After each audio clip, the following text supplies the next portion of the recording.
pencapaian Volunetsing 2030. Hutan memiliki manfaat yang sangat besar bagi kehidupan makhluk hidup. Di antaranya sebagai penyedia bahan makanan, bahan papan, dan obat-obatan. Sebagai ekosistem, hutan mempunyai fungsi sebagai penyerap dan penyimpan karbon, penyedia oksigen melalui proses fotosintesis, penyimpan cadangan air, serta sebagai habitat tumbuh alami. Luas kawasan hutan tahun 2023 tercatat 125 juta hektar, di mana 68 juta hektar atau 56% diantaranya merupakan kawasan hutan produksi, dan 29,7 juta hektar atau 30% diantaranya merupakan kawasan hutan lindung. Konsep pengelolaan hutan secara berkelanjutan berbasis multi-usaha kehutanan, mulai dari hulu, hilir, pasar, sesuai dengan proses bisnis Direktorat Jenderal Pengelolaan Hutan Lestari. Pengelolaan hutan berkelanjutan harus mempertimbangkan 3 aspek, yaitu aspek ekologi, sosial, dan ekonomi. Dengan besarnya luas kawasan hutan serta manfaat sumber daya hutan, maka pengelolaan hutan secara lestari menjadi suatu keharusan demi menjaga kelestarian hutan dalam konteks pembangunan nasional. Oleh karena itu, multi-usaha kehutanan dalam pengelolaan hutan merupakan terobosan dengan pendekatan ekosistem hutan atau ekosistem base dan bentang alam atau landscape base.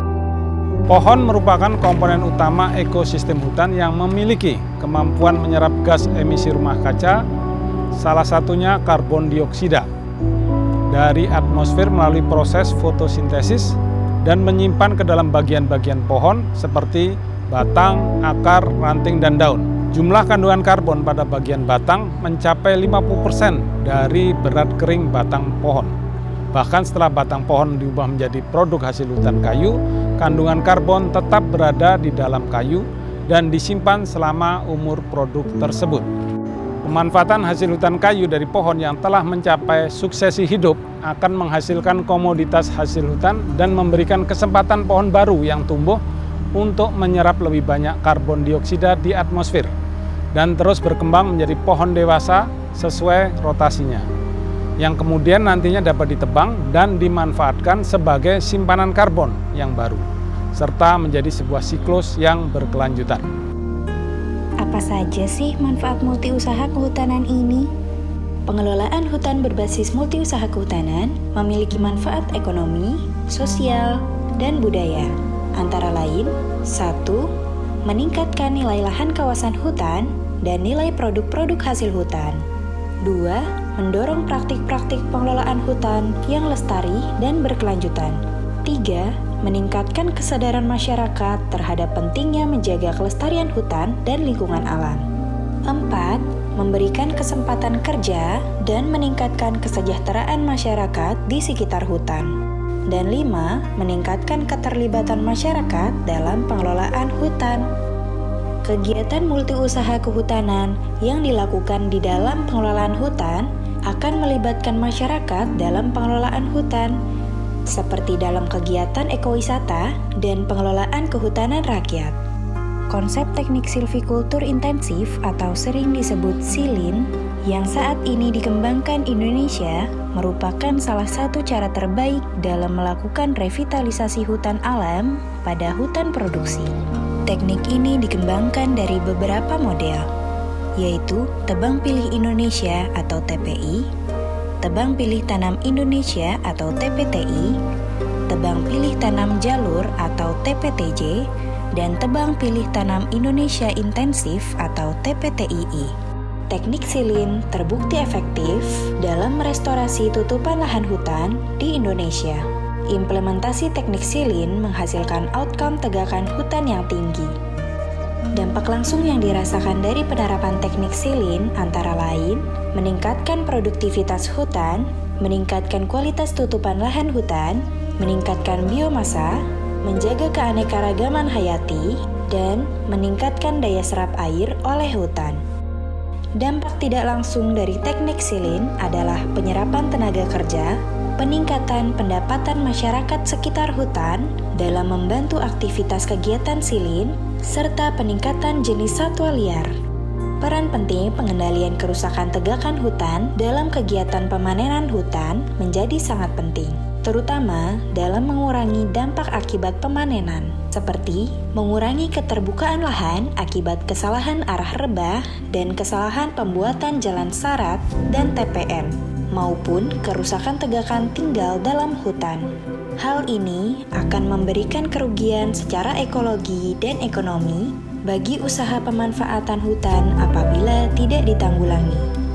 Oleh karena itu, penggunaan teknik pemanenan berdampak rendah atau Reduced Impact Logging atau RIL menjadi sangat penting untuk mengurangi kerusakan hutan sehingga kelestariannya tetap terjaga.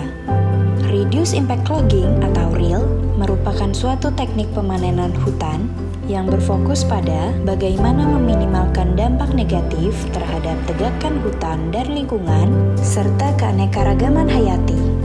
Setiap hasil hutan yang diperoleh dari usaha pemanfaatan hutan dilakukan pencatatan atau pendokumentasian hasil hutan, serta dilakukan pengukuran dan pengujian hasil hutan sehingga dapat dilakukan keterlacakan atas produk hasil hutan tersebut atau chain of custody.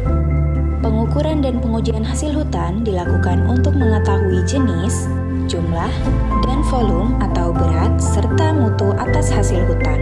Hasil pengukuran dan pengujian hasil hutan digunakan sebagai dasar penetapan besaran nilai dari penerimaan negara bukan pajak atau PNBP yang disetorkan kepada negara. Hasil hutan yang diproduksi dari usaha pemanfaatan hutan yang telah dilakukan pengukuran dan pengujian hasil hutan serta dibayarkan PNBP akan diangkut ke industri pengolahan hasil hutan, yaitu Perizinan Berusaha Pengolahan Hasil Hutan atau PBPHH, untuk dilakukan pengolahan menjadi barang setengah jadi dan barang jadi. Industri pengolahan hasil hutan menjadi sangat penting karena industri memberikan nilai tambah yang tinggi dan mampu menyerap tenaga kerja sehingga mampu menggerakkan roda perekonomian dan menjadi salah satu tolok ukur kontribusi usaha kehutanan dalam pembangunan ekonomi nasional. Komitmen para pihak dalam melakukan pemanfaatan hutan dan pemanfaatan hasil hutan ditujukan dengan berpartisipasi dalam program sertifikasi pengelolaan hutan lestari dan verifikasi legalitas dan kelestarian. Dengan memiliki sertifikat pengelolaan hutan lestari atau SPHL, pengelola hutan menjamin bahwa produk hasil hutan yang dihasilkan berasal dari pengelolaan hutan yang bertanggung jawab dari aspek lingkungan, sosial, dan ekonomi, serta memperhatikan kepentingan masyarakat lokal dan konservasi keanekaragaman hayati. Selain itu, sertifikat ini juga dapat membantu pengelola hutan dalam meningkatkan akses ke pasar internasional yang semakin memperhatikan produk-produk hasil hutan yang dikelola secara lestari.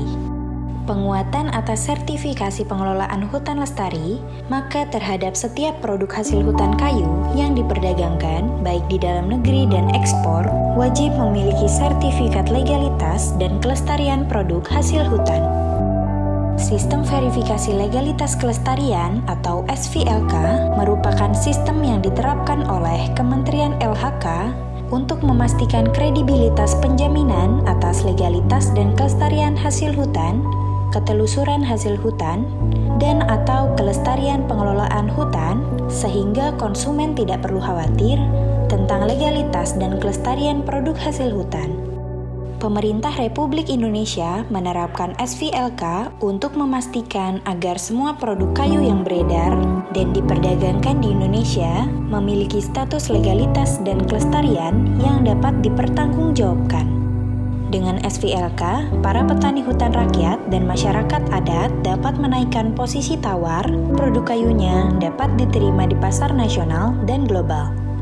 Para produsen mebel dan kerajinan kayu juga percaya diri akan legalitas sumber bahan baku kayunya, sehingga mudah meyakinkan para pembeli dari luar negeri. SVLK telah diakui secara internasional dalam sistem yang kredibel dan efektif dalam mempromosikan perdagangan kayu yang legal dan berkelanjutan. Sistem ini telah didukung oleh Uni Eropa dan merupakan upaya pemerintah Indonesia untuk memerangi illegal logging dan mempromosikan pengelolaan hutan lestari. Kita semua tentunya suka membangun dengan arsitektur atau bertema kayu, karena selain cantik juga ramah lingkungan. Pastikan bahan kayu yang kita gunakan berasal dari daerah yang memiliki SVLK untuk memastikan pasokan kayu yang ramah lingkungan dan lestari. Nilai ekonomi sumber daya hutan dapat dilihat dari besarnya penerimaan negara bukan pajak atau PNBP, usaha pemanfaatan hutan, dan nilai ekspor produk hasil hutan. Data tahun 2022 menjelaskan hasil hutan kayu telah memberikan kontribusi PNBP dan devisa yang besar di luar sektor energi dan sumber daya mineral. Masa depan ekonomi sektor kehutanan dari pemanfaatan hasil hutan sangat menjanjikan apabila melihat kecenderungan produksi hasil hutan bukan kayu dan hasil hutan kayu, khususnya dari hasil budidaya yang terus meningkat. Saat ini, produksi hasil hutan kayu dari kawasan hutan sebagian besar diproduksi dari PBPH hutan tanaman, kemudian hutan alam, dan perum perhutani. Hal ini menjelaskan bahwa hutan tanaman budidaya memberikan manfaat secara ekonomi dan berkelanjutan secara ekologi. Oleh karena itu, untuk menjamin investasi PBPH dalam mengelola hutan secara lestari, prinsip 5 pilar pengelolaan hutan lestari menjadi sangat penting untuk dilaksanakan, yaitu kepastian kawasan, jaminan berusaha, produktivitas, diversifikasi produk, dan daya saing serta sinergitas menjaga hutan tetap sebagai hutan dengan melakukan penanaman kembali dan pemulihan kembali setelah pemanenan kayu. Indonesia berkomitmen mengurangi dampak perubahan iklim, salah satunya di bidang kehutanan dengan program Indonesia Volunet Sing 2030. Apa itu Indonesia Volunet Sing 2030? Indonesia Forestry and Other Land Uses atau VOLU Net Sink 2030 merupakan suatu kondisi di mana tingkat serapan karbon sektor kehutanan dan penggunaan lahan lainnya sudah berimbang atau bahkan lebih tinggi dari tingkat emisi yang dihasilkan sektor tersebut pada tahun 2030. Untuk mendukung VOLU Net Sink 2030, Direktorat Jenderal Pengelolaan Hutan Lestari melakukan pengelolaan hutan berkelanjutan berbasis multi-usaha kehutanan yang berdaya saing dalam mendukung terwujudnya keberlanjutan sumber daya hutan dan lingkungan untuk kesejahteraan masyarakat. Aksi mitigasi bidang pengelolaan hutan lestari untuk pembangunan berkelanjutan dalam mendukung VOLU Net Sink 2030 yaitu mencakup yang pertama, multi-usaha kehutanan mendukung efisiensi pengaturan ruang pada areal PBPH. Yang kedua, penerapan teknik silvikultur intensif oleh PBPH, pemanfaatan kayu yang tumbuh alami. Yang ketiga, penerapan Reduce Impact Logging atau RIL atau Reduce Impact Logging Carbon atau RILC. Yang keempat, pemanfaatan hutan melalui rehabilitasi rotasi. Dan yang kelima, pengembangan hutan tanaman energi serta yang keenam, pemulihan lingkungan atau restorasi ekosistem. Penerapan multi-usaha kehutanan yang dikelola berbasiskan lanskap ekosistem hutan ini diyakini akan menjadi pilar penting sebagai bagian dari aksi mitigasi perubahan iklim. Dalam momentum ini, Direktorat Jenderal Pengelolaan Hutan Lestari, Kementerian Lingkungan Hidup dan Kehutanan mengucapkan Selamat Hari Bakti Rimbawan. Mari Rimbawan Indonesia tetap menjaga kelestarian hutan melalui multi-usaha kehutanan dalam pencapaian Indonesia VOLU Net Sink 2030.